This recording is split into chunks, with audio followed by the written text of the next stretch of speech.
Naomi Home presents the Maria Gold Artificial Christmas Tree Assembly video. Before we begin, please make sure to have the assembly instructions on hand to follow along and have all the parts listed. This artificial Christmas tree comes as shown with pre-assembled lighting that makes setting up that much easier. To commence, extend the legs of the stand so they form an X shape.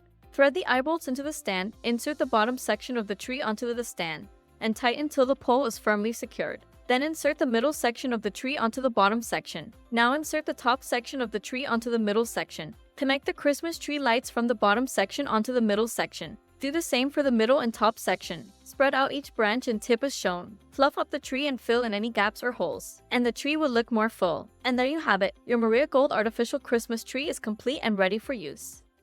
Thanks for watching. Like, subscribe, and share for more Naomi Home content. You can find the product link and more in the description below.